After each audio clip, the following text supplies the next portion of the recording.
Hello guys, welcome to my channel Deeps blog. আজকে আমি তোমাদের জন্য নিয়ে এসেছি একটা লাঞ্চ থালি।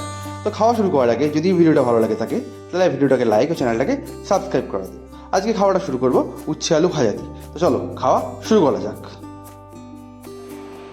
এটার কি টেস্টি বলবো গাইস, উচ্ছে আলু ভাজার টেস্ট তো আলাদা করে বলার কিছু নেই, তোমরা সবাই জানো এটা কেমন খেতে। চলো খাওয়া যাক। তারপর বেগুন ভর্তা, এটা কিন্তু বেগুন পুড়িয়ে বানানো না, এটা বেগুন ভেজে বানানো। বেগুনটা তাওয়ার উপরে হালকা করে সেঁকে নিয়ে তারপরে একটু পেঁয়াজ ভেজে রসুন ভেজে আর কাঁচা পেঁয়াজও দেওয়া আছে, দুটোই দেওয়া আছে এর সাথে।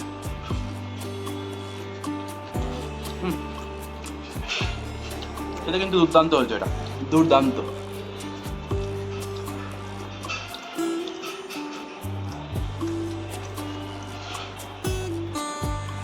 আজকে শেষ ভাজা হচ্ছে এই পাকা পটল ভাজা।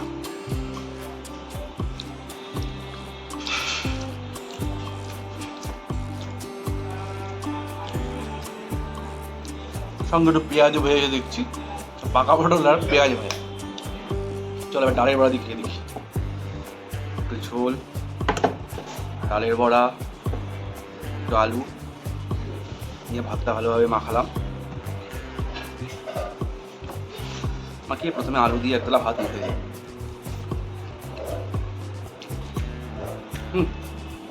ভালো বানিয়েছি, তরকারিটা অনেকটা ধোকা তরকারির মতো লাগছে।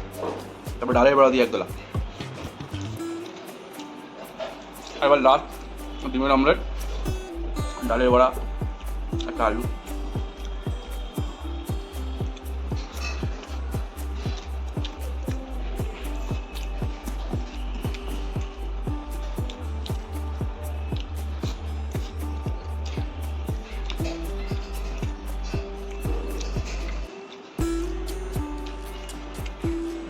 খাওয়া প্রায় শেষের পথে গাইস, দেখতেই পাচ্ছ যেটুকু তরকারি ছিল পুরোটাই পাতে ঢেলে নিলাম। এখানে দুটো ডালের বড়া ছিল, কিছুটা 2-3 টুকরো আলু ছিল, আর এই যেটুকু ডিমের অমলেট আছে সেটা দিয়ে পুরো ভাতটাই আরামসে খাওয়া হয়ে যাবে গাইস। আগেই বলেছি ভিডিওটা ভালো লাগলে একটা লাইক ও চ্যানেলটাকে প্লিজ সাবস্ক্রাইব করে দিও। তো আজকের মতো এইটুকুনি থাক গাইস, দেখা হচ্ছে পরের নেক্সট কোনো ভিডিওতে। ততক্ষণ ভালো থাকো, সুস্থ থাকো, আর অবশ্যই দেখতে থাকো দীপস ব্লগ। Thank you.